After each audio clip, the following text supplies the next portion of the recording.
Ladies and gentlemen, this is Gamertag Radio. Welcome to brand new episode of Gamertag Radio, episode 1493. Can you believe we only 7 episodes away to 1500? Insanity. This is your host, Danny Pena, and also joining me is Paris Lilly. What's up, Paris? Hey, good morning. So then, bad math, end of March, maybe the first week of April would be 1500, right? It depends, because recently we've been posting 2 episodes every week. So yeah, that's true. So it'll probably be in March then. Yeah. It all depends because I know next week I'm going to DICE, so we'll see. We'll see what pops up, but yeah. You never know, any last minute interview pops up there, But how you been, man? Everything good? No, I'm good. Obviously, it's Super Bowl Sunday as we're recording it. Is it echoey? Does it sound echoey? I can fix it. You don't have to worry. I can fix it. Wow. I don't know what I'm at to do. This is my new recording spot, so yeah, it's all good. No, it's all good. But I could definitely fix that with that whole echo stuff. It's not a problem. But yeah, man. A couple of things. We're gonna be talking about some topics here. Next Xbox, what was the Steam machine? Not surprised it's delayed, and so on. And a couple other things. Also, a couple of days ago, I went to a mixtape event here in Los Angeles. That was a lot of fun.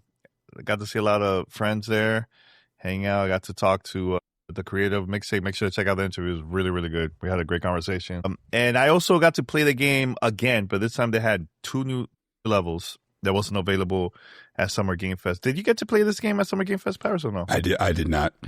It's good. It's different. I really enjoyed the game. It's us that we grew up in the 90s.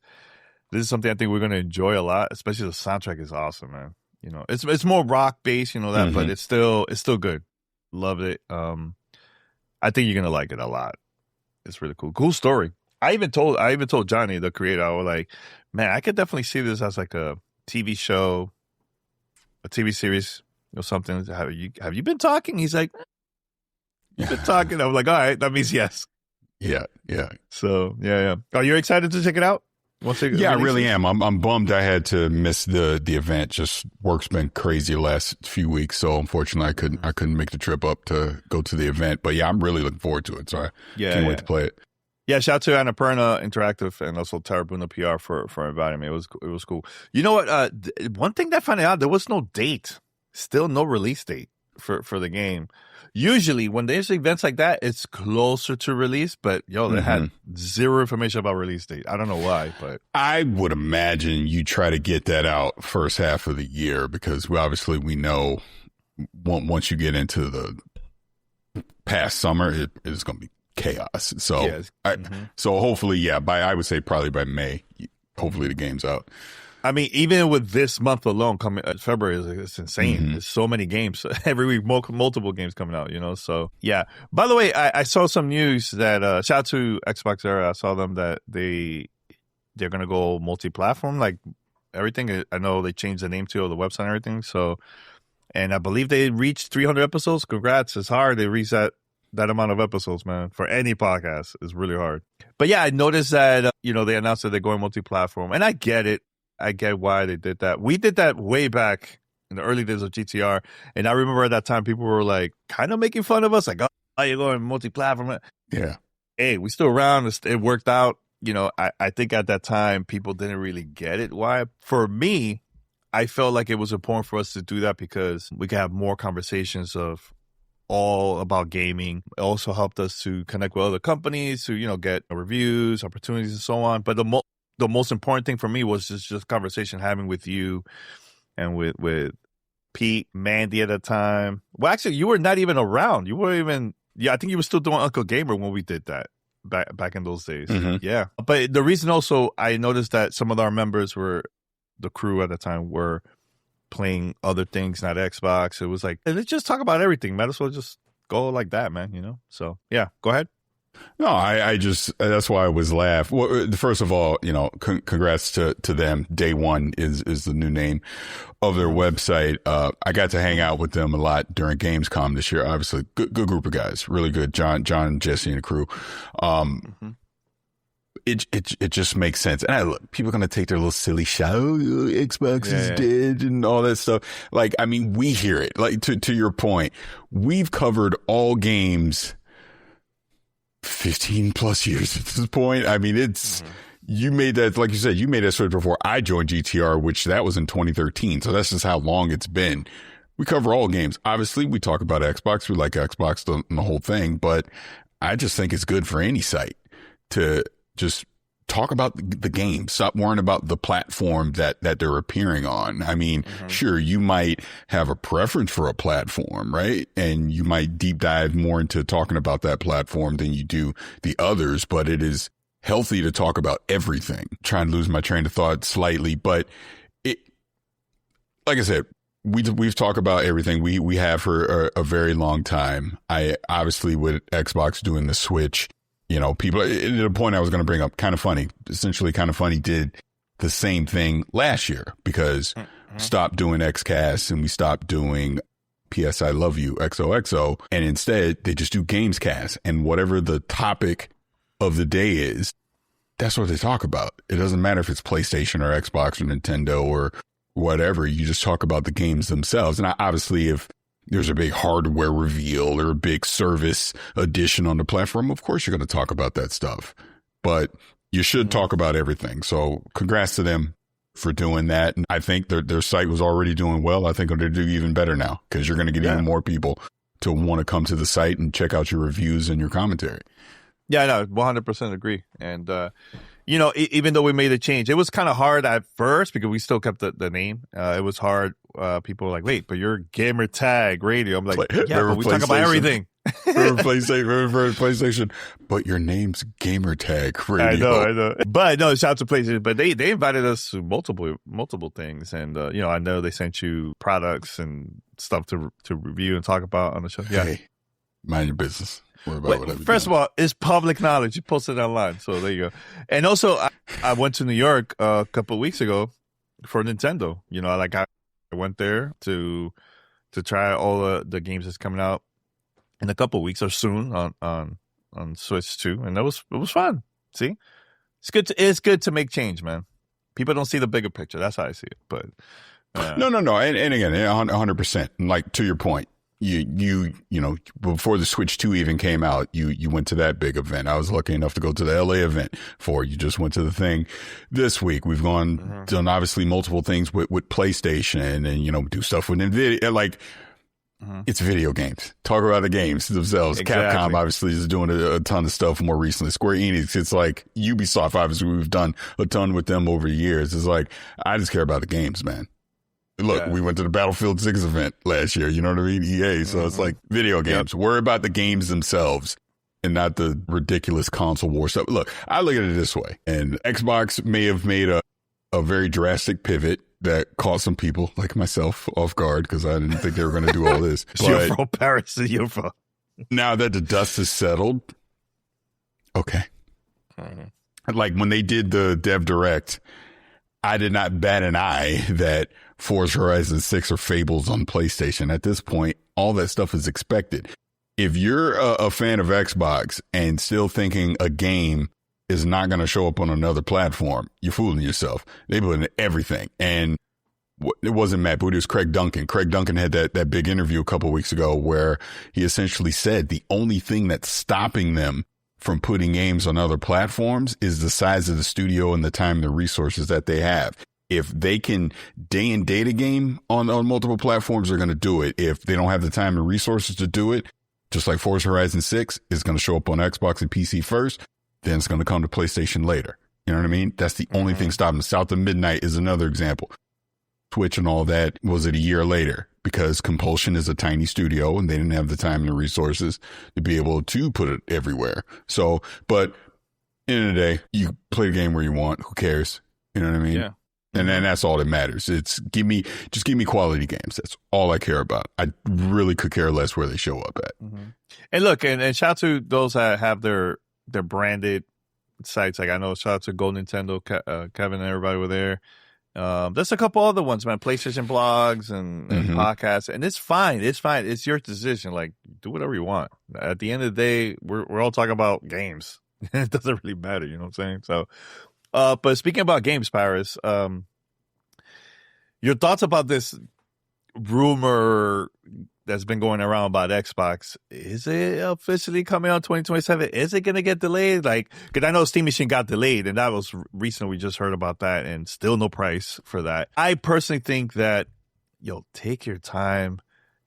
I feel like it's still early, but I think they might announce something later this year. Who knows? But I just want to hear from you. Like, if you think we're going to get to see something next year, or you think it's too early for that? What have I been saying for a year? Get delayed. No, we'll get into that part of it. But no, I've been saying for the longest, you show it at the 25th anniversary. I think we see whatever this next Xbox is in November. We're going to see it. But I think the plan has been you launch it a year later in November 2027. I think we see it now. They do something.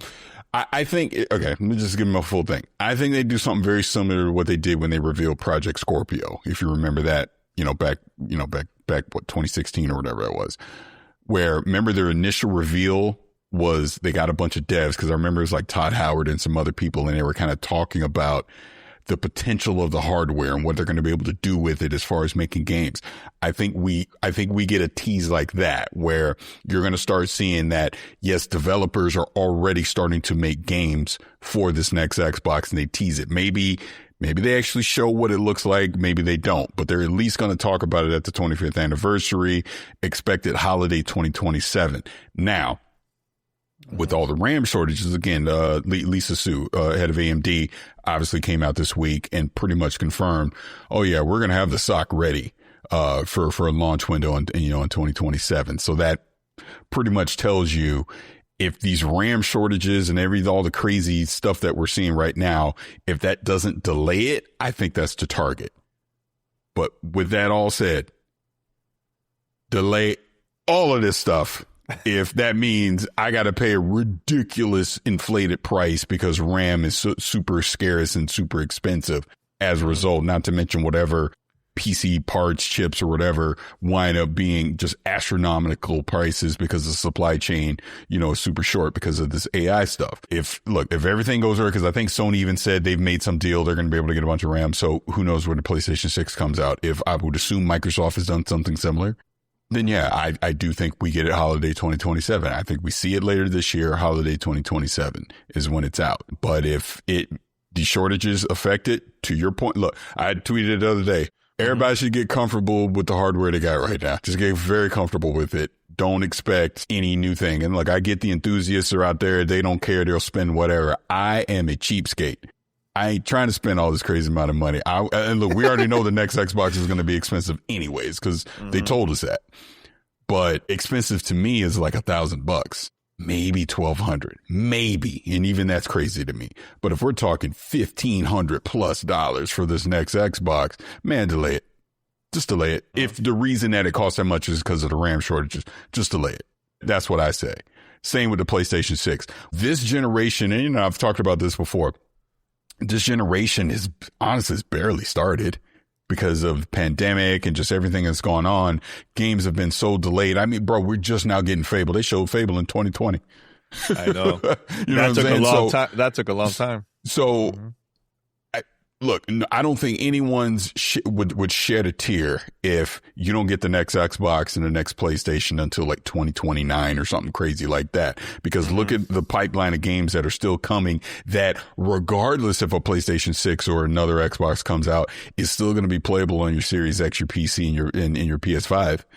Right? Soros about to come out. Wolverine about to come out. Obviously, Fable, Gears E-Day, Clockwork Revolution probably next year. State of Decay 3 probably next year. We know, Intergalactic. PlayStation is probably, maybe that's next year. I would assume 2027 up in there somewhere. There's a ton of, Witcher 4 is about to come out. There's a ton of games coming out. If I, look, God forbid I have to play it on my PlayStation 5 or Xbox that I have now. But look, do I want new hardware or do I am excited for new tech? Of course, everybody is. But if they have to delay it because of the state of the world and the economy and just everything that's going on, then delay it. I'm perfectly fine waiting. Yeah, and even this, like, Switch 2 came out last year, and the numbers is good. It's good, but compared to the original Switch, it's not there. Like, compared to the amount of time when the Switch came out to the end of the year, and then this one, the sales of that one is better, and it's because of the price. Mm-hmm. People are like, everything is going on with the economy. People are not going to be buying stuff on day one, or they're going to wait until the right time, or when the product is cheaper. I think we're going to be okay if it gets delayed, because we still have different platforms to still play all these games. It's not like how it used to be. In order for you to play this game, you have to get the newest console, and I think that's not going to happen anymore. It's going to be available everywhere. And here's the thing I was thinking too, Paris, like, that next Xbox is a PC ish console. Mm-hmm.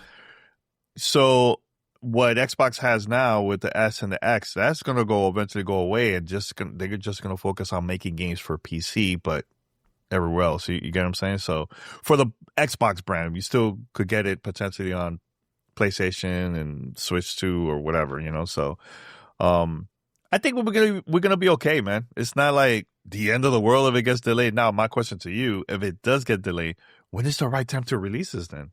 Because if you don't want to push it too far, because then, they're probably going to be worried about the investors, and then consumers are going to buy something else. Like, it's a lot going on behind the scenes for the company, When is the right time to release it? Honestly, it's hard to say.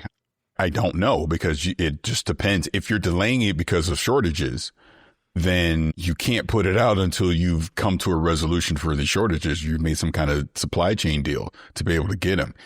Is that a 1-year delay? Is it an 18-month delay? I don't know. Here's what I'll say.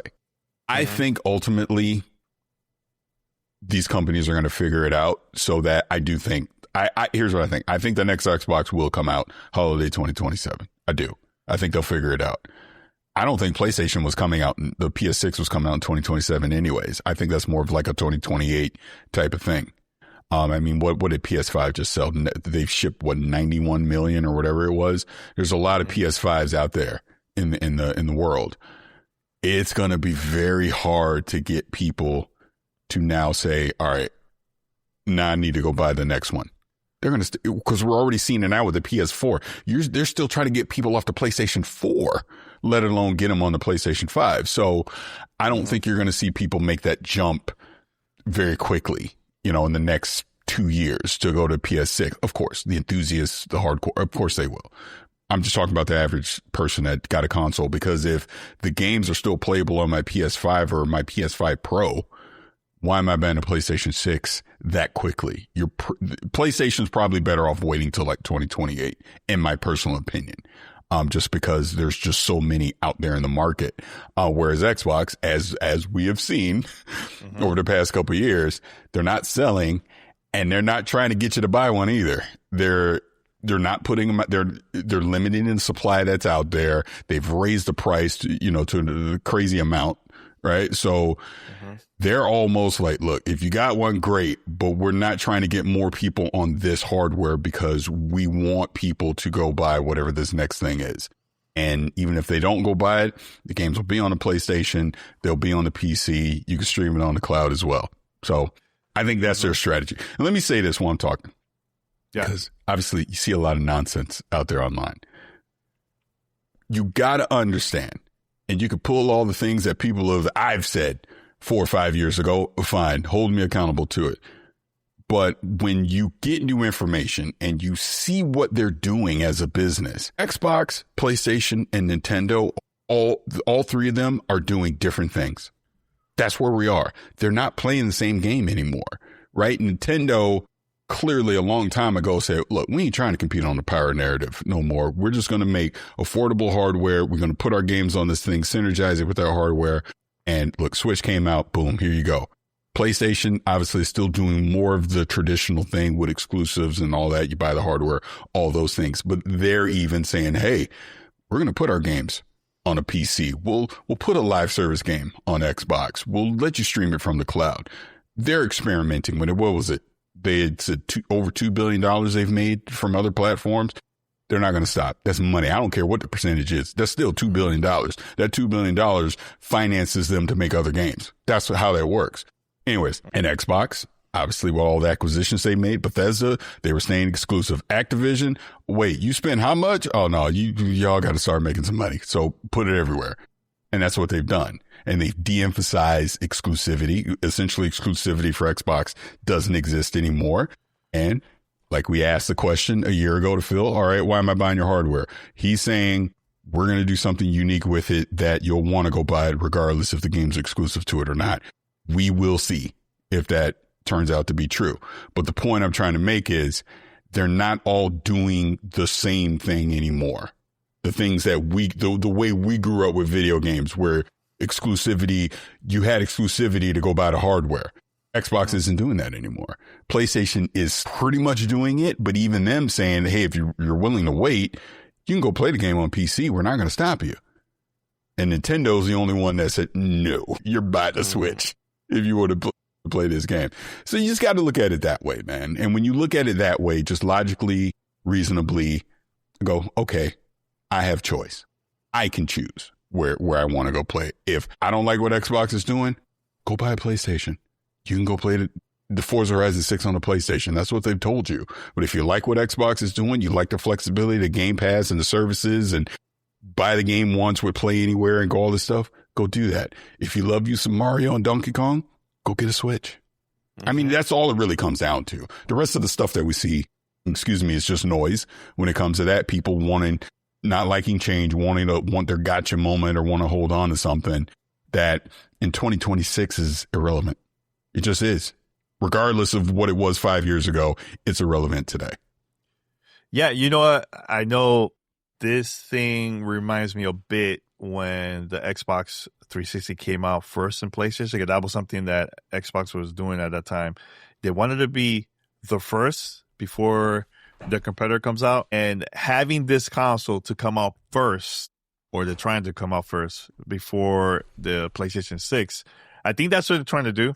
Just to release it. But I know you said something about, well, let me finish. Jesus. You interrupt me all the time, so I interrupt you too. Go ahead. I haven't interrupted you at all in this episode, so chill. This episode. Yeah, this episode. Hey, the past is the past. But anyways, I think now with this one, I know, like you mentioned, Phil said this on our show last year, where they're going to try to do something different with this one. And I think it's having all the other stores from like Epic Game Store, Steam, I don't know, any other apps out there probably going to be also available on that console. So you have the freedom to buy all those games from all the platforms. Even PlayStation games that's on Steam, you buy it on that console there without having a PC. You could just do it through this console, So I think that's the unique part of it. And I think that to me is very interesting. That will make me want to buy the console just for that, because I'm like, wait, I can have a PC/console and I can play all those games on my device. I'm all in. And it's a win for everybody, because not everybody's going to be, every company's going to be making money. It's not just.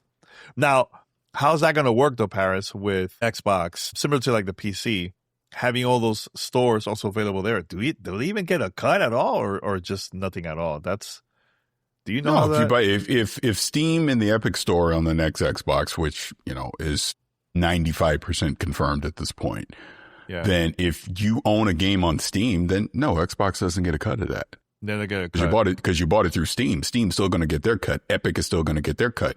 I mean, do they negotiate some kind of deal on the back end or whatever? The fact that it's on that hardware, I don't know. I don't even know if that matters, but I think Xbox's play is, now that they're arguably, if not the biggest, probably one or two biggest publishers in the world, is don't forget, their games are also going to be on the Steam store. Their games are also going to be on the Epic store. Sure, they're going to lose a cut to them, but it's about availability, making sure that where you want to play, where you want to buy your games from, their games are going to be available there. And I think that's their strategy moving forward. I think as a consumer, to your point, I look at that, look at what Xbox is attempting to do, obviously what Valve is about to do with the Steam machine. Mm-hmm. I get to have essentially a PC that sits in my living room, and I have access to my entire PC digital library. Sign me up. I'm all for that, because I get to choose. It's not about where they want me to go. I get to choose. Now, obviously, I think Xbox is going to have to make, there's rumors and stuff, which I don't really think is a rumor. They're clearly overhauling the Xbox app on PC. We've seen the preview they've already done with the Xbox UI for cloud. I think that is where I think you're going to have a unified UI across whatever device that you're on, unless it's on PlayStation or Nintendo. Any open platform, that Xbox UI is going to be universal, right? I think the incentive is going to be play anywhere if you want to outright own the game, and then clearly Game Pass, whereas essentially Game Pass is going to have play anywhere aspects to it as well. If I want to play it on my Xbox, I can. If I want to play it on my PC, I can. I want to stream it on the cloud, I can. Now, can I play it on the PlayStation or Nintendo? No. Go buy it again if you want to go play it on there. But that's the incentive that they're saying, that hey, we're going to allow you to play across multiple hardware devices and cloud stream. But if that's not what you want to do, the game's here on PlayStation for you too. It's here on Nintendo for you too, if you so choose. Player choice. That's where I think they're trying to compete now, right? Where like, okay, because look, Phil said it when he was on XCast a few years ago. Crazy interview. We can't out console PlayStation. They tapped out. Doesn't matter if Starfield's 11 out of 10. We're not going to beat them. All right, if you can't beat them, join them, figure out another way to compete. And that's what they've done. Look, my foot's been in my mouth for freaking 2 years over this crap. Okay. But that's what they did. You see what they're doing, you learn from it, you get educated on it, and you understand it. And all right, this is what they're doing. Look, Gears day one, PS5 Pro, I'll be playing it all there. Right? You know what I'm saying? So it's like, whatever. Yeah. Speaking on that, there's a question here from Twitch chat. I don't care. I'm kidding. Wow. I'm kidding. This is Yas from 1984. Says, do you think PlayStation players will buy Gears, Fable, and Call of Duty towards the end of the year, knowing that Wolverine and GTA 6 are their priority? Okay. That's a great question. I'm answering this because January 14th, I put the tweet up. And you were, meh. Wait, which tweet? What are you talking about? This is what I said. August, you're getting Halo Campaign Evolved. Yeah. September, you're getting Fable. Yeah. October, you're getting Gears Day. And I'm going to slightly amend what I said, but the point still remains. Early November, maybe the last week of October, Call of Duty Modern Warfare 4. And I got people, because again, the rumors coming out. Look, Halo's coming out in August, right? I don't care what nobody say. Yeah, they said summer. Summer is August. Because even me and Ryan McCaffrey is going back and forth on this. He's convinced. So many people act like Grand Theft Auto 6 is the goddamn boogeyman.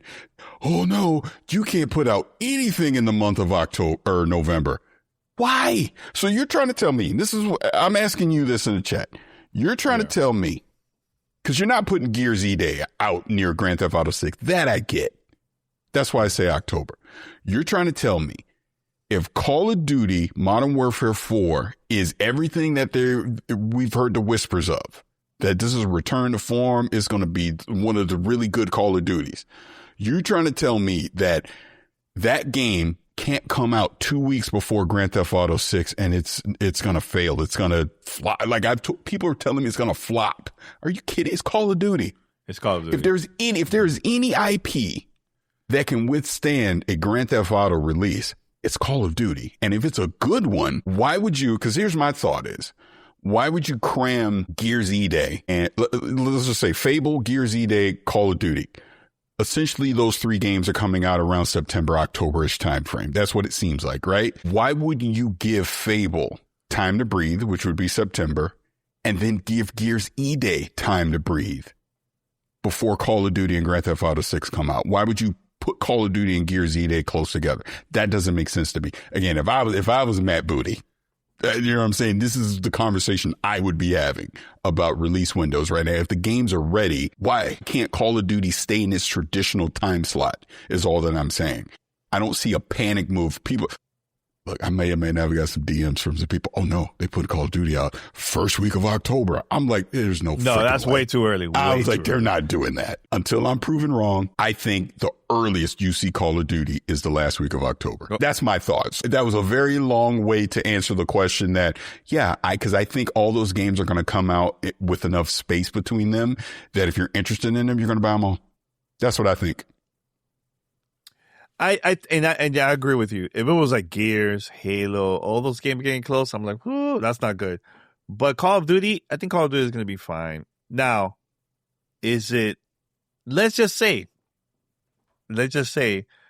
Grand Theft Auto comes out first week of November. When is the right time to release? No, it's the 19th. It's November 19th. But I know that's 19th. what I'm saying. We know the day of Grand Theft Auto 6. Yeah, it's but November I'm 19th. saying make believe is coming out. Let's say November, the first week of November. Let's make believe, right? When is the right time to release Call of Duty? Then you don't want to release it after Grand Theft Auto, so you want to keep it as early as possible, right? So in that scenario, I get it. In that scenario, in your make believe, yeah, of course. But we know it's November 19th. So again, let's just say Modern Warfare 4 is November 3rd. That's 16 days before. You're trying to tell me that's not enough time for a Call of Duty. In that 16 days, I've already played the campaign because hell, you're going to play that in the first night anyways. And why do most people play Call of Duty? The multiplayer. The multiplayer for Grand Theft Auto 6 isn't going to be there day one anyway. So it's two different genres that I think can live side by side. It's two big AAA tentpole IPs, excuse me, that I think can live side by side. I guess that's the point I'm trying to make.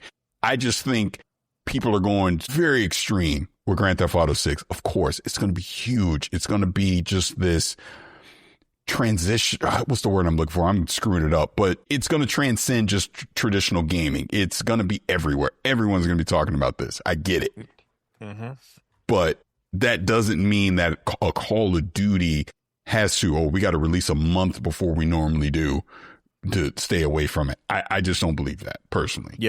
Yeah, Call of Duty is going to be fine. It's going to be fine. Maybe people are not going to buy it day one because maybe they want to save money for Grand Theft Auto, but eventually maybe they will buy Call of Duty some other time, So maybe during Black Friday. Who knows what's going to happen? But there is people that are going to buy just Grand Theft Auto because that's the only thing they care about. And of course. They don't care about NBA 2K or NFL, Madden, all that, like all the mainstream stuff. They're going to win this one, Now, for us, for the hardcore, of course, a lot of us are going to buy multiple games throughout the year, but I think the majority are going to go with just one game, and that could be GTA 6. I mean, I look at it this way: it's a good problem to have. It is. This is in for us. I'm talking about, right? I get publishers that got trying to make money. I'm sure they're scrambling to figure out these release windows, but for us as a gamer, it's just. I mean, think of this. Just think of this, and this is off the top of my head. Like I said, Halo summer. You're going to get Fable and Wolverine September-ish, right? Gear Z Day. There's going to be another Madden, another NBA, Call of Duty, Grand Theft Auto 6. I'm forgetting stuff that's supposed to come out this holiday, right? It's like there's going to be so many different games that come out. Nintendo's going to have something the holiday, right? So whatever that's going to be, it's just like there's going to be so many awesome games that are going to come out this holiday that you're not going to have enough time to play them all. I get that. But the fact that you're going to be able to choose and there's going to be something there for everybody is a good thing. So yeah, I'm very excited for this coming up holiday season for games. You know what? I'm very curious, like how Rockstar is going to promote, because I heard marketing is going to start this summer for GTA 6. Because now, the past couple of years, a lot of companies just wait closer to launch. But GTA, that people have been hearing about this, GTA 6 have been hearing for years, and Rockstar is going to start promoting it, marketing it summer. That is wild to me. What the heck are they going to do during that whole time? Are they going to be at Summer Game Fest? I don't think so. They're going to do their own thing. They do their own thing. They're going to do their own thing. I think the marketing might simply just be, little, they'll do another trailer, obviously, right? Show off gameplay. And then, just posters, sides of buses, buildings.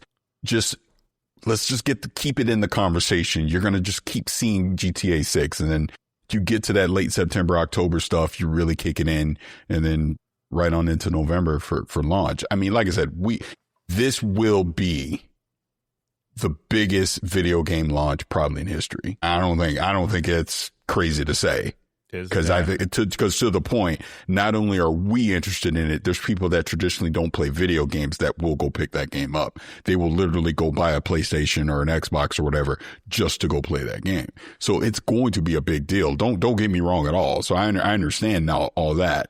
I just think there's other games too.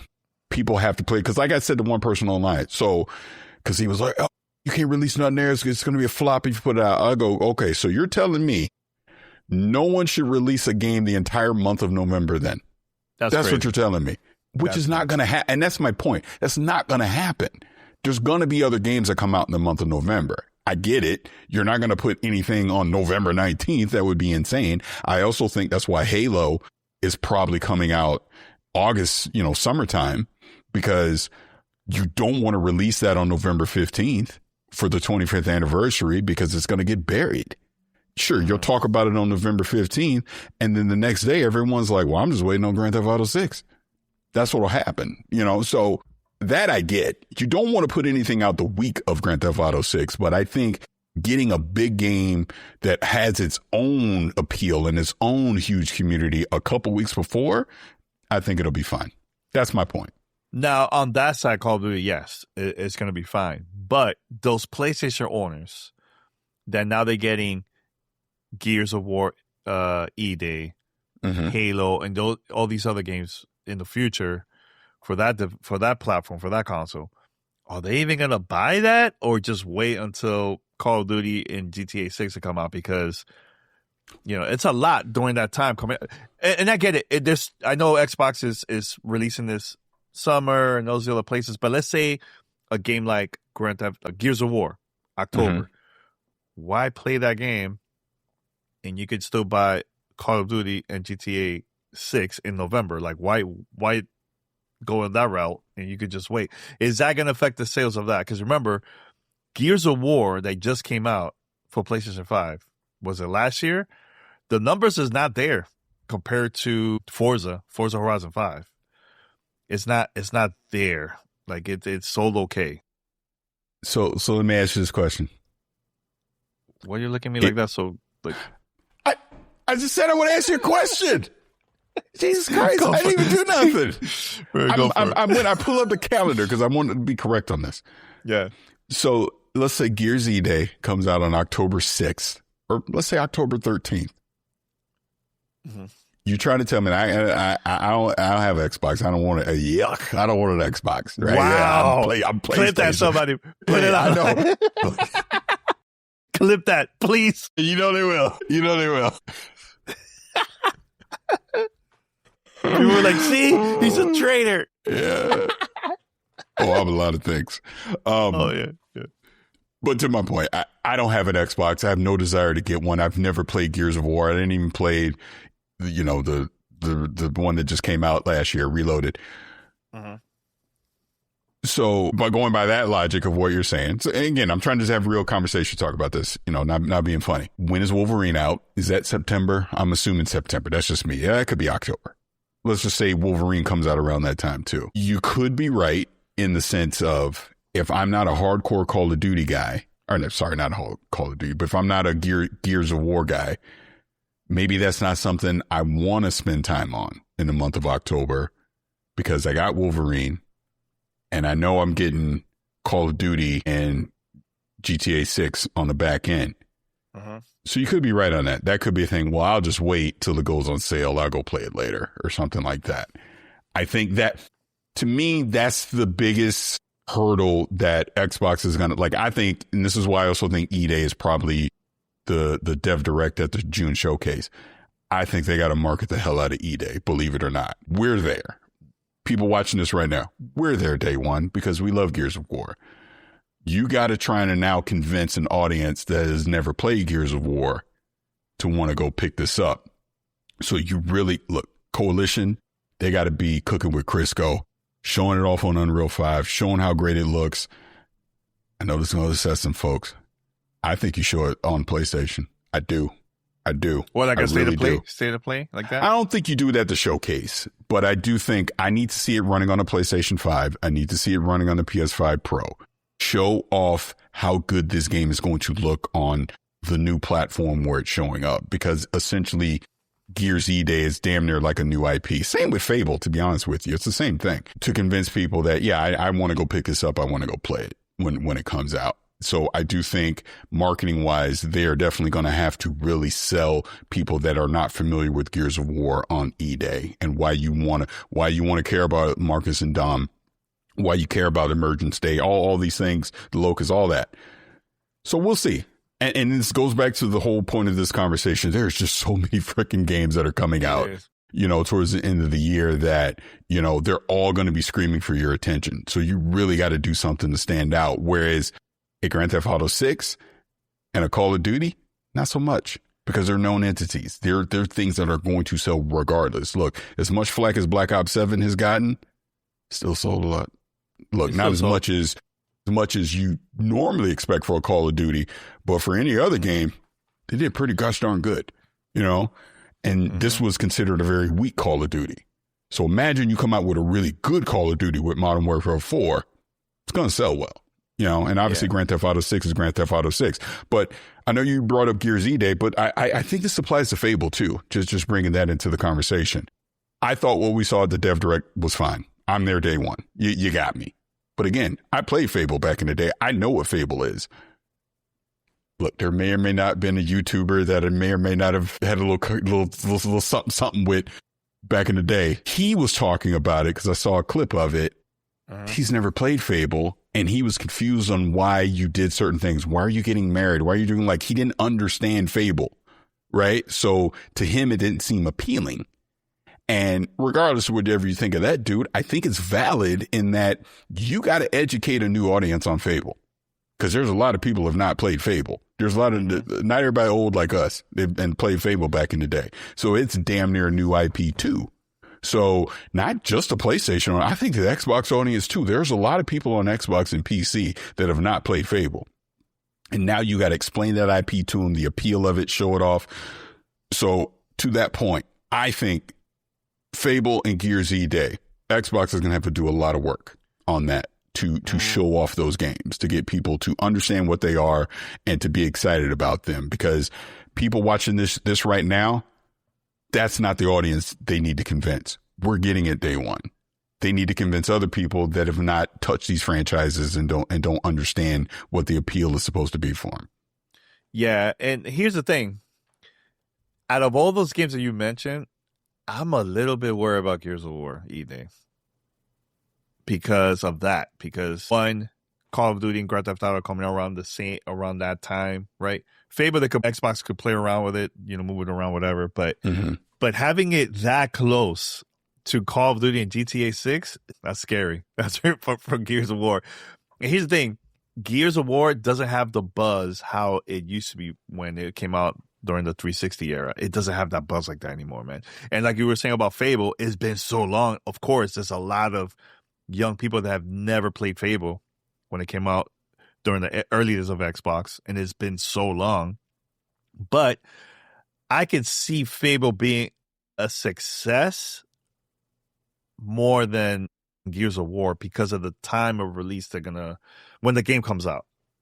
So that's the part I'm kind of like, man, I don't know how they're gonna do it with Gears, bro. I personally think Wolverine is, believe it or not, I think you kind of got to see when Wolverine comes out to when you're releasing those two games as well, because I think Wolverine is going to have a lot of appeal because it's Wolverine. It's like Spider-Man. That game coming from Insomniac, with Insomniac's DNA and their pedigree making Marvel games, that's going to be huge when it comes out at launch as well. Again, I'm assuming September-ish, October for that. So let's put it this way. I would not want to put out Fable or Gears of War E-Day the same week as Wolverine. But the only difference, Paris, is only one platform compared to multiple platforms. That's the difference. I get it. Trust me. I understand that part. There's going to be, you're going to have more access to Fable in Gears E-Day than you would Wolverine. But going back to something we said before, Allegedly, there's 90 plus million PlayStation 5s out there right now, too. So there's a lot of people that are going to have access to Wolverine. Yeah. But here's the thing, though. Does that matter too, though, Paris? Because a Yes, lot. it Paris, does. Okay, Spider-Man 2 compared to Spider-Man 1, sales-wise, at that time, I don't know now, but at that time, Spider-Man, the first Spider-Man sold more than Spider-Man 2. Can I answer that question? Hold on. Ratchet and Clank, the numbers is not up there, compare. You get what I'm saying? So, like, I think I wouldn't be that worried. Can I answer the question? Hold on. Hold on. Now, if you're a PlayStation owner and you're trying to decide, man, should I buy Wolverine or Gears? I think they're going to go with Wolverine than Gears of War. So that's the part that's like, how are they going to do it? So I don't know. Look, it sounds stressful as hell if you're like behind the scenes trying to figure that out. That sounds stressful, but that just go ahead. You can answer the question. Oh, thank you. Thank you for allowing me to answer the question now. Yeah, we're just having fun, guys. This is just having fun. I'm not. I'm dead serious. I'm angry now. I'm He's kidding. embarrassed and stressed. He went, yuck. Yeah, yuck. To answer your question about what we're talking about, let's start with Ratchet and Clank first.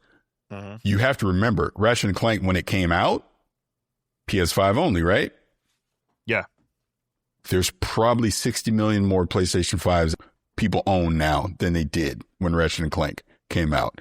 And then to your point about Spider-Man 2, there's probably about 30 million more people that own a PlayStation 5 from when Spider-Man 2 came out for that very reason. That's why I'm saying if there's 90 million people globally that have access to a PlayStation 5, that's a lot of goddamn people that could potentially play that game, that has access to it. I'm just talking to access.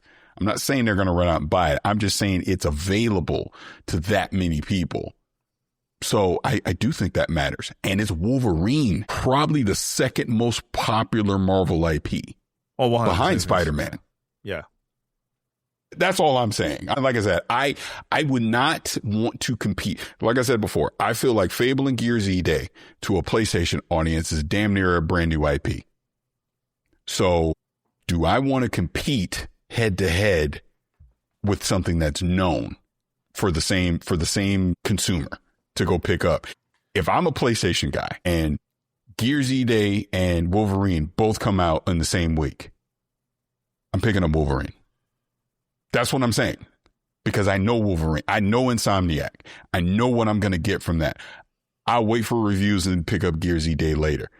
Wait, now Call of Duty's out. Okay, I'll wait a little bit later. Oh, Grand Theft Auto 6 is out. Okay, you know what? I'll pick it up early next year. I'm just trying to think as a consumer, right? The average consumer, not the super hardcore guy, just the average, my neighbor. What is he going to go do? You know? Mm-hmm.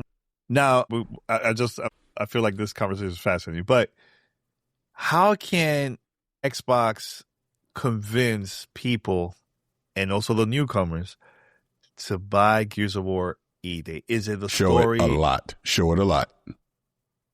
You got to show it. I mean, you got to show it. You got to talk about it. You got dev interviews. Like I said, this is why I think it's the dev direct at the showcase, because they know millions of eyeballs are going to be on that. You got to show me Gears E-Day. You got to explain what Emergence Day is. You got to explain the relationship between Marcus and Dom. Devs doing the circuit. They're going to come talk to us and everybody else. Like, really get out there and show off this game, so that people understand what it is. Make sure it's look, partner with NVIDIA or whoever the hell you got, path tracing or the 5012, all these things you got to do. Show it off. Visual showcase, compelling story, great third person over the shoulder gunplay, right? It's Emergence Day, a story we've been waiting 20 years to see. All this stuff. That's what you got to do to convince people that damn, you know what? I think I want to play this. You know what I'm saying? Get people excited about it. Don't rest on the laurels of Gears of War and walk away. No, there's not enough people that are going to be that excited about it that have never played Gears of War that are going to run out day one and go pick it up. We will, because we know Gears of War. Hey, I was at the Gears of War launch party 20 years ago, my old ass. We'll get it. But what about PlayStation guy that did not pick up Reloaded last year and has never played Gears of War? Mm-hmm. That's the person you got to convince. Yeah, and here's the thing. I remember during the 360 era, the thing that convinced me the most about getting the first Gears of War at that time and also it convinced a lot of people at that time too, we actually got to see gameplay for the first time. And we were like, wait, this is for the Xbox 360? Wow. Now, is it going to be like that for this time? Because the graphics, we see so many games that look so real and good. It has to be more than just that, man. It has to show gameplay. Is it fun? You know, because look, at that time, story wasn't like the reason why we bought that game. It was because the way how it played and it looked, you know? So how can Xbox do that now in 2026? It's going to be, I don't know, it's going to be interesting to see how they're going to do it. No, it absolutely is. It absolutely, look, Tina is going to walk into Tina's office like, Tina, I need you to do your thing. People don't know who Tina is. Yeah, I know. That's why I was just saying that. But the point is that team's going to, they're going to have to cook. Not that they have to, like, okay, let me back it up. Think what you want about Starfield, right? Whatever. To me, that's the best dev direct they ever did, was that first Starfield, that first dev direct in June. I'm talking at that level. I was completely sold on Starfield just off of that dev direct. So that's what I'm saying. I think whatever they show in June needs to be at that level for them. And, you know, we know that team. We know those people that put that production together. They're more than capable of doing it. So I'm excited personally. You know, as a fan, I can't wait to play Gears of War E-Day. I just think when you look at the holiday lineup and just the heavy hitters that are coming this holiday, it's not at the top of the list, believe it or not, which is crazy to say, but it's not. It's not. I think if it's in the top 5, it's probably 5th. Let me ask you this question, Paris. What was the last dev direct right after the showcase last year? What was the game that they showed right after that? Outer Worlds 2. And look at the sales numbers of that one. And they went more comedic. They tried to be funny. And look, we've been upset. Like, it's funny. We were in there. We saw where they filmed it all because we went to the studio, which is so funny. But remember, they had a more comedic tone with it, right? Whereas I think Starfield really nailed space exploration, this new thing. Like, they're really showing off something. It felt like this epic thing that you're about to encounter. I think with Gears of War E-Day, and I've said this before, Gears of War needs to get back to its roots of being more sci-fi horror and show a very dark, gritty game. Like, damn, the locusts are freaking scary. That's what I want to get. That's the thing I want to pull out of that dev direct from them. That, man, this is going to be brutal. This is going to be a little scary, you know, kind of thing. So we'll see. We'll see what they do. But yeah, the Outer Worlds 2 one, and I guess we haven't really talked about that too. Obviously, Xbox came out and said that sales, you know, that Outer Worlds 2 and Avowed underperformed for Obsidian. Personally, I love both games. I thought both games were fantastic, well worth your time playing. I think what I said, if you played them from start to finish, I think you will like what you have played. It would have been well worth your time to play. Unfortunately, it didn't sell that well, and that sucks. Because I love Obsidian. I've been trumpeting Obsidian for years. I love those games. But, you know, they're already said they're not going to make an Outer Worlds 3. They're going to do something else.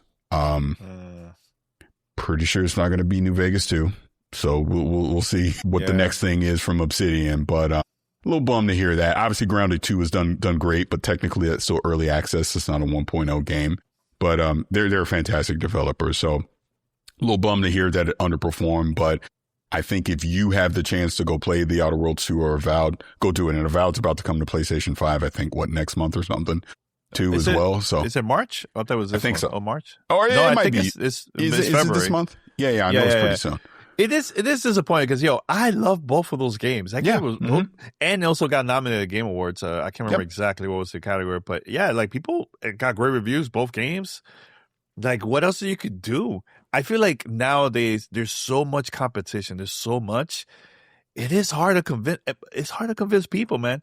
You have to think about, okay, yeah, the game is fun, but I don't even have the money to do that. And now, not everybody's going to be subscribed to Game Pass. So it's getting complicated for a lot of people, man. It's a lot. It's a lot. It is. I just saw this in the chat because you talked with Will Powers about Crimson Desert.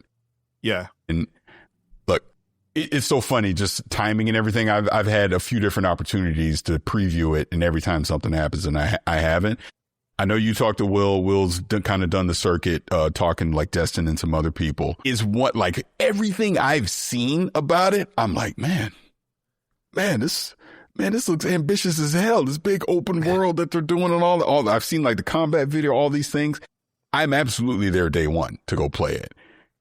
But I do think it is fair to ask the question, is it too good to be true? Because I'm gonna tell you, Danny, it looks too good to be true. It is too good to be true. I'm gonna tell you another game that looked too good to be true that wound up being exactly what they showed. The Witcher 3. I remember that back then. I'm like, man, there's no way in hell they're doing all this. They can't pull this off.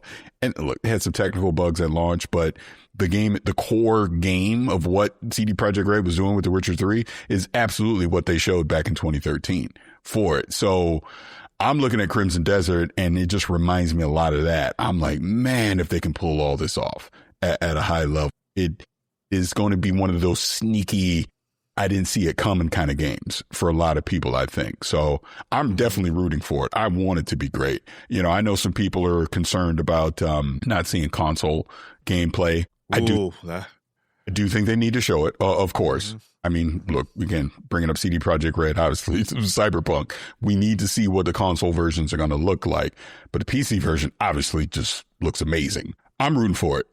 I want to see Pearl Abyss just knock this out of the park and come out of nowhere, you know, with a haymaker and make their stamp in the industry this way.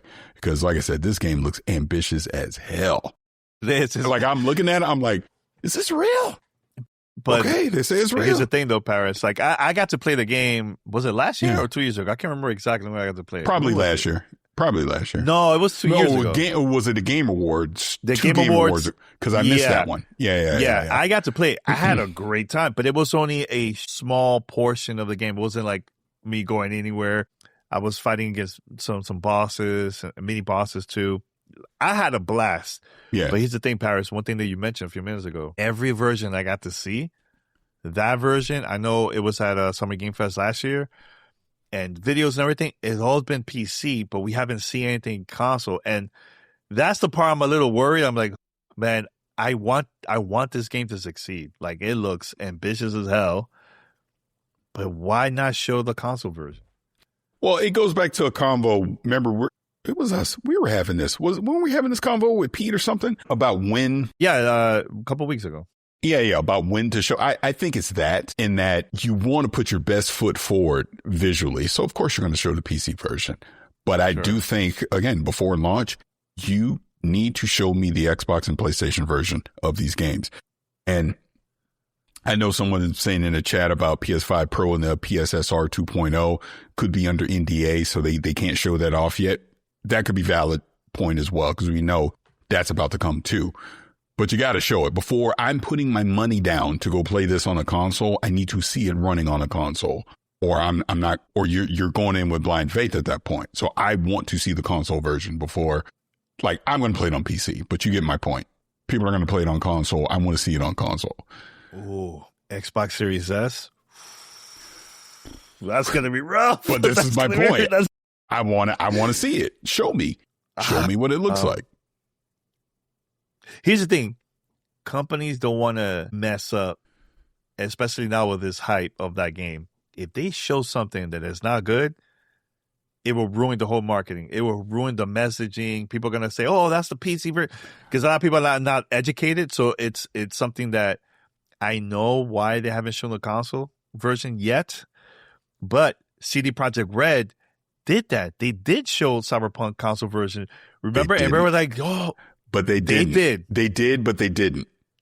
What do you mean they didn't? Remember, because the tweet's still up. People give me shit for this to this very day. They showed the PS4 Pro and the Xbox One X versions of Cyberpunk. They did not show the Xbox microwave oven version or the PS4. Because remember, those were the ones that were having the issue. And my dumb ass went out there and go, we just saw the console. Nothing to worry about. It looks great. People still cook me over that to this day, and deserved, because I jumped the gun. I assumed. Again, this is what you learn. You learn from your mistakes. I don't assume anymore. So to your point, You need to show me the Series S version. I ain't assuming shit with the Series S. I need to see what it looks like. I need to see what the baseline PS5 version looks like. I assume on the Series X and the PS5 Pro, it'll be fine. But I want to see the baseline versions as well, because I think there's people that only own those consoles that are interested in the game, and they deserve to see it. This is what I think they're going to do. Mm-hmm. You put out a YouTube video where you show all the different console versions, right? And look, and then at the very end, you show the Series S version. Show the 8-bit version. And you're like, look, you see it. I showed you. And that way people know. They were like, ugh, yuck. I need to go get a Series X or a PS5 Pro or something, right? That's what I think they're going to do. That's just me. Do you think that's going to run well on the Steam Deck? I'm glad you brought that up. I wasn't even thinking about the handhelds. Yeah, I kind of need to see it on the Steam Deck and the Ally. Now, notice I didn't say Ally X. Ally. I need to see it on that too. Ally X is gonna be fine. It's Ally. Yeah. But to the point, Will, and Will's been consistent with Will Powers. He's the one that has been doing PR, going around doing interviews. He's been consistent. Like, look, we're in the optimization phase where I don't want to speak on something that hasn't been completely locked in yet. And that's fair. And I think people need to give Pearl Abyss that grace that allowed them to lock in whatever the final optimization is going to look like. And once they've done that, now you can go show me. Let me see. When is the release of that? Is that March? March. It's March. Yeah. So they got time. They still got a few weeks. So it went gold way before, ahead of a month before. We usually get it like a month before release, but it's been like 2 months and they went gold. Yeah, but you got to remember, going gold doesn't mean that much anymore. Games will go gold and they'll continue to optimize, because what's going to happen, they're basically gone gold so that any physical versions of the game, they can put it on a disc and ship it. And then what's going to happen? Day one patch. That's all that is. Yeah, I'm getting the PC version. I feel safer. I mean, I usually buy the PC version. Well, I mean, look at it this way. Look, the world's on fire. All this stuff. It's getting harder and harder with the RAM prices. Look, Nvidia's they tapped out. They're like, yeah, y'all ain't getting nothing new in about 2028. But this, I think, is a part of the reason why Xbox is flipping more towards what Sarah Bond said. It. We want Windows to be the best place to play. Because I think PC gaming is becoming more and more adopted to be the way that you want to play games. I know me personally, as much as we talk about consoles, and I got an Xbox right there, PS5 Pro staring right in front of me. If I have a choice, I'm playing on PC because I have all the bells and whistles for that. So if you have a high-end gaming PC, you're going to default to that. That's just common sense. But not everyone does that, and that's fair. That's the point of consoles. So you got to balance both with that so that people understand what they're buying. Because you could show me Crimson Desert running on the 5090 all day, but what does it look like running on the Series S? That's what people need to see. Mm-hmm. Rihanna wrote cries in Series S and Ally. But that's the point of what Rhea is saying. That's 100% spot on. That's a lot of people. That's millions of people that are crying in Series S and Ally. So you need to show these games running on that. If you're going to sell me a game running on it, I need to see it. You can't hide it. And I'm not saying, again, look, we know some people out there trying to make a bigger deal out of it than it is. I don't think Pearl Abyss is trying to mislead anyone or hide it. I think what Will said is true. We're not ready to show it to you yet because we're still optimizing it. And we know how game development works. Man, it goes to the last minute sometimes before you lock things in. So I'm willing to give them a few more weeks to lock it in before they show it off. That's all. I think that's fair. Yeah. And the rumor, State of Play is happening soon, sometime this month. I think that would be the right time to show it. It ain't a rumor. I heard it's not a rumor either, but I just want to say rumor because it's not official yet. But I think that's the right time to show it. That will be the biggest opportunity to show it there. Because we've seen the PC version all the time, but show the console version, PlayStation. Hey. Yeah, because it looks like PlayStation has the marketing for it. Because and look, kind of fair. Saw people were a little put off that on the PlayStation, YouTube channel that showed the PC version. I do think, and this is That's like, not good. you should be showing the PlayStation version on the PlayStation channel. I think that's fair. I do. Look, at least Xbox are kind of getting away. Wait, we're on PC too, so you can show the PC. But PlayStation, you should be showing the PlayStation version. I think that is a valid critique as well. But to your point, whatever the state of play allegedly is happening, whenever it happens, if it's, I'm assuming it's a partner showcase, it would make sense to show it there. And then you better be showing the PlayStation version if you're going to have it there and not a PC version. Yeah. All right. Anything else, Paris, before we wrap it up? We talk a lot of business and sales and all that stuff, you know? Yeah, because we're kind of in that weird middle space right now. I mean, because Resident Evil is probably the next big release. Yeah, right? that's the end of the month. Yeah. I'm excited for Resident Evil, man. Like, oh, yeah. Bro, let me tell you, man. I was so impressed playing that on the Switch 2. I was like, whoa, this is the Switch 2? Paris, smooth. I was impressed. Like, how the hell Capcom pulled this off? And it was that and Pragmata. Back to back. Yo, Capcom killed it at that event. Hey, look, you know, it's funny. I feel like the Shaq meme where he was like, I need to apologize. I wasn't familiar with your game. Mm-hmm. I've always liked Capcom, but I think I kind of not dismissed them. I've definitely underestimated them over the past few years. Mm-hmm. Yo, Capcom been throwing some heat. They've been throwing some heat over the past few years. Like when I played Pragmata last year at Summer Showcase, I walked out of that. It was funny because, right, you know, you go through the early demo and then right at the end, you're like, oh man, this is getting good. They're like, get out, demo's over. Like, man, they're like, I see the potential in it. Omnimusha looks really good. Obviously, getting to play Resident Evil because I played at Gamescom last year. Yo, they're not playing around. Yeah, they do anything. Now, should there be a Resident Evil 9 demo as they play like available now? Because this is a couple weeks before launch. Might as well. I think that would be cool. Or yeah, I think, yeah, because that demo has been out for a while. Is playable. Might as well. Why not? Yeah, let people go play. I think that would be cool. Because I'm telling you right now, you play that demo, you're gonna go buy it. I'm telling you that right now. If a Capcom announced demo available now on PlayStation, right? But then they also released that demo on Switch 2 and also on Xbox and also Steam, PC. You know, bro, release that demo, bro. That could be like, it will remind me of like BioShock. Remember when BioShock demo came out? Everybody's like, yo, what? Because there's people that are still not convinced, probably. Like, I need to play it. You play that, especially on the Switch 2, bro. People are going to be impressed, yo. How good that game looks. Potential game of the year. Potential. Yeah. I can see it. Oh, yeah. I definitely think it's going to be. Before I forget.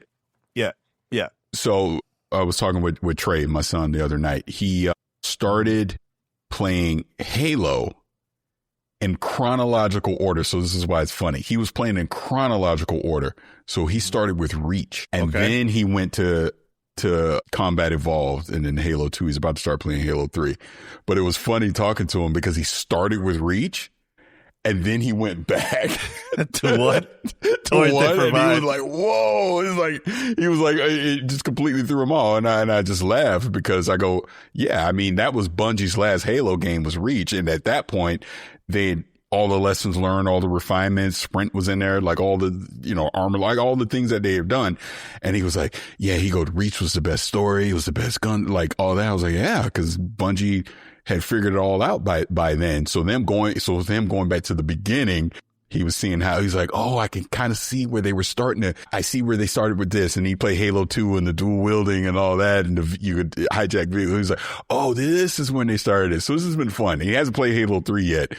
So I'll have to talk to him next week. That is and see what he thinks about Halo 3. But yeah, he's going through each Halo right now, which is just funny.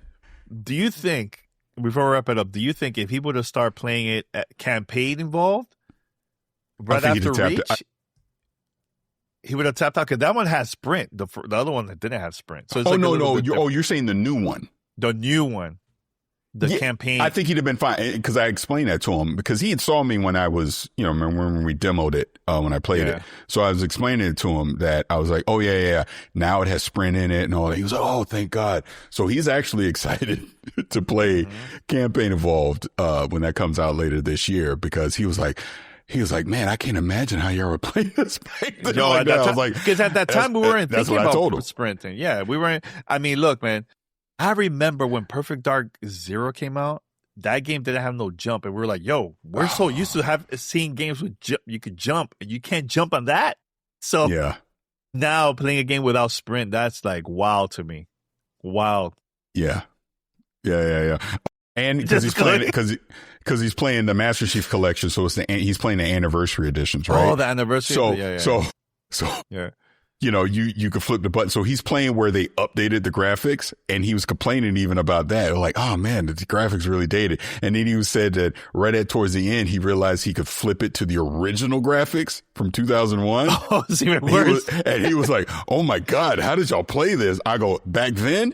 Freaking great. That was great. Yeah, you weren't complaining at all. I go, it just shows you how far it's all come. But I was explaining to him that was the game that showed you that first person shooters can work on console, because at that point it was only on PC.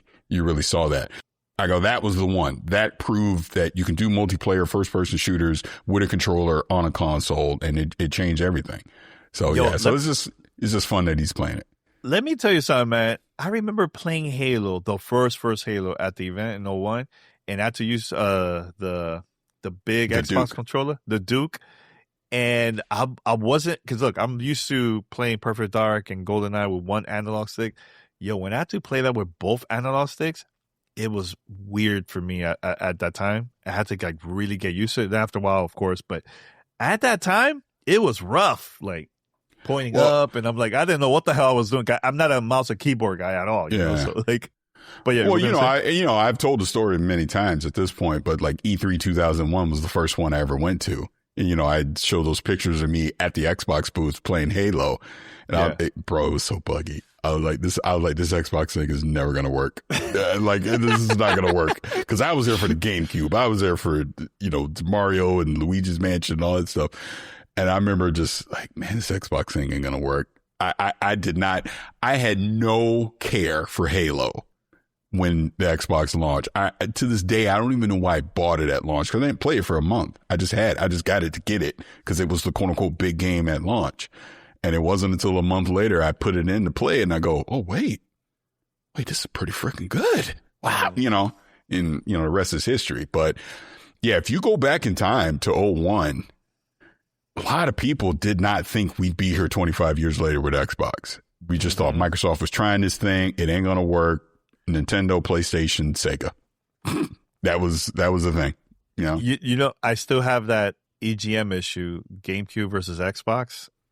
And that one, that's what they gave Halo, the first original Halo, a 10, perfect score. 10, 10, 10.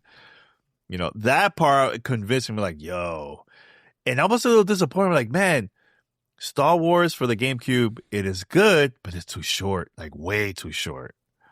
So, but it got good reviews too at that time too. But let me ask you this.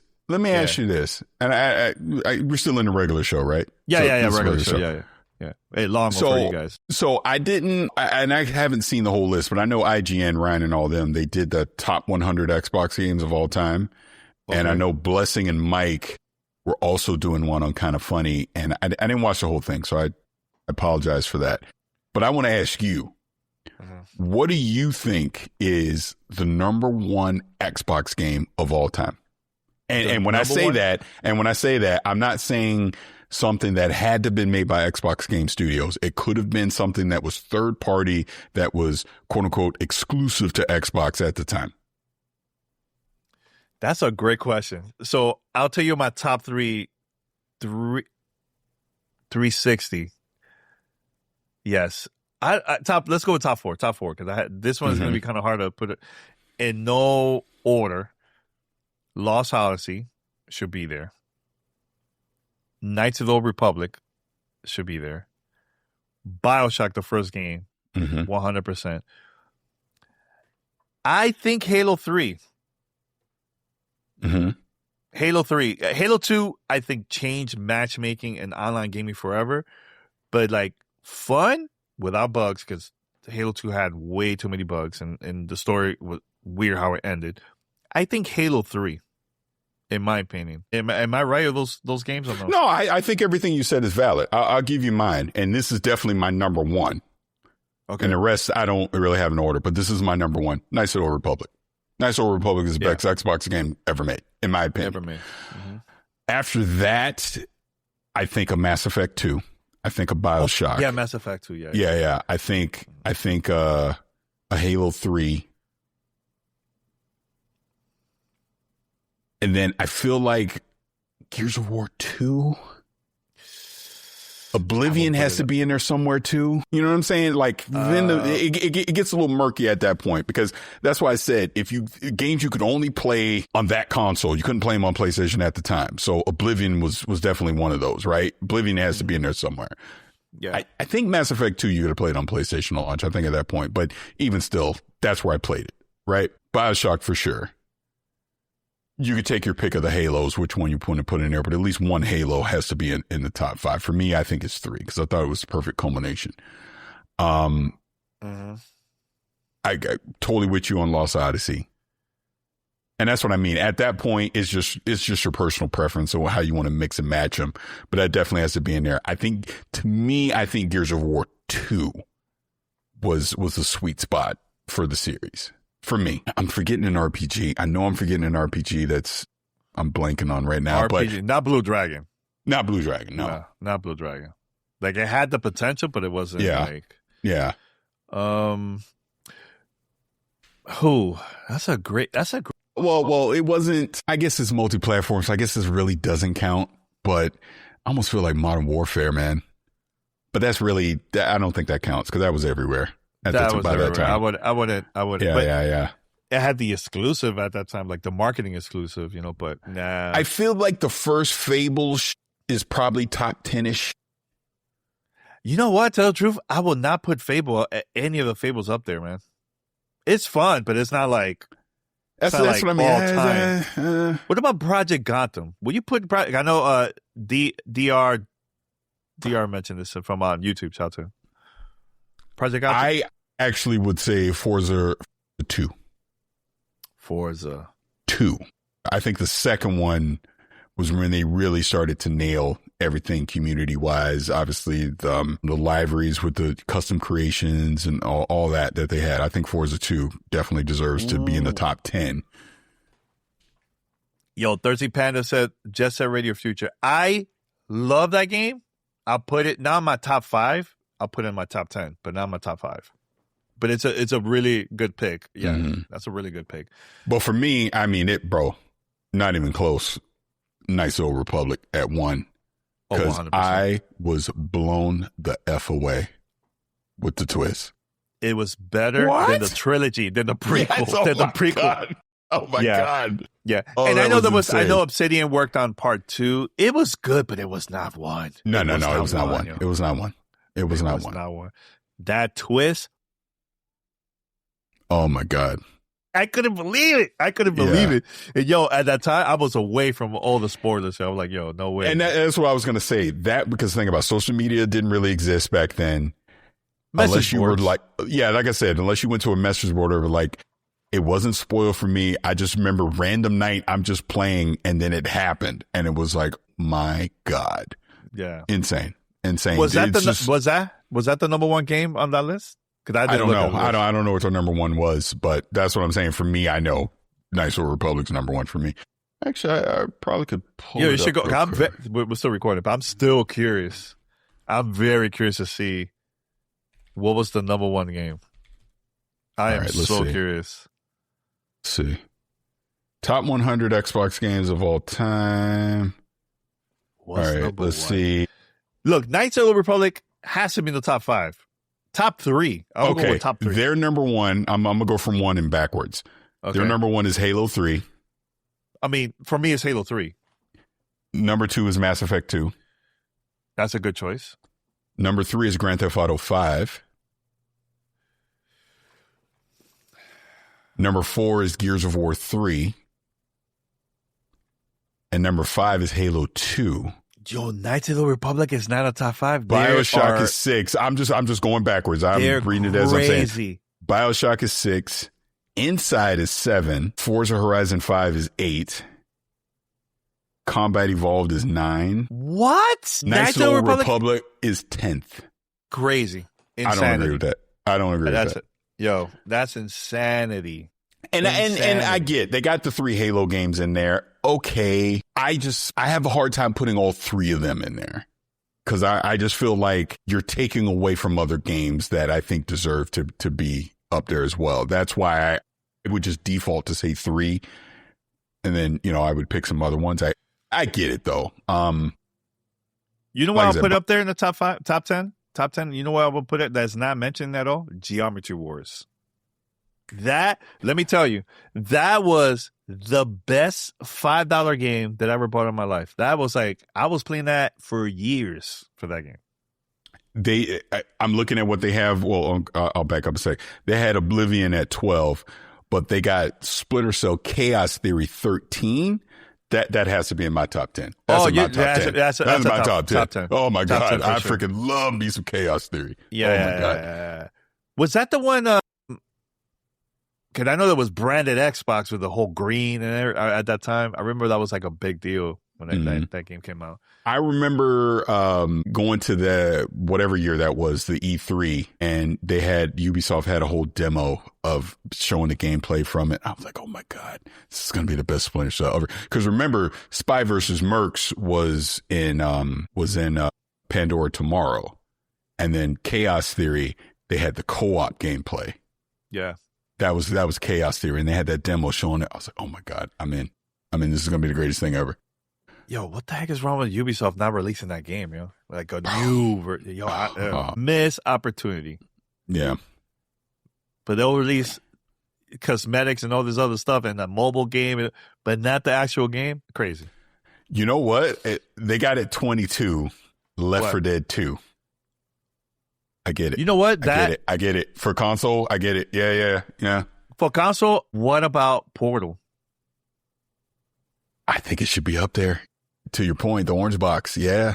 The orange box, right? Be. That package was, Half-Life 1, 2, and Portal. Look, for me personally, when I just think games overall, Portal 2 is one of the best games ever made. Yeah. You can't convince me differently. I freaking love Portal 2.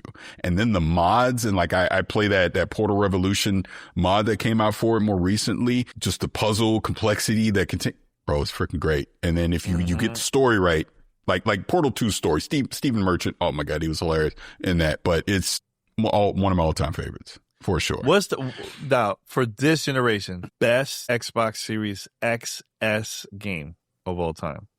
Forza Horizon 5. Forza Horizon 5. It's Forza Horizon 5. Because, they had Forza Horizon 5 in their top 10, which I get. And I think when we're talking, I'm thinking obviously the legacy games, but when I think newer games, Forza Horizon 5 is definitely the best thing Xbox has done this generation. Yeah. 100% agreed. Yeah, bro, they got Fallout New Vegas at 31. That's crazy talk. I'm sorry. Yeah, that should be way higher than that. Vegas is the best one out of all the Fallout it's the best games. One. Yeah. Wait, don't tell me they have 3 and 4 higher than that. No, three. They got Fallout 3 right behind it at 32. Oh, so that's the highest one from Fallout. Yeah, New Vegas is 31, and then Fallout 3 is 32.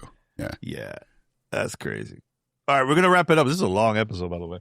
We're gonna wrap it up. We'll probably do a little after show because I have to go, and Paris has to go too. What do you mean I have to go? Why are you speaking for me? We got things to do, man. Super Bowl what am weekend. I doing? To the Super Bowl. I don't know. I heard you visiting. I don't know. You know what? Don't come. You don't want to tell people that? What the heck? Yeah. All right. But everyone, thank you for listening to this episode of Gamertag Radio. Pretty long one, man. But we had a great conversation overall. The majority was pretty much freestyle, but that's how we do it. All right. Until next time, we're out.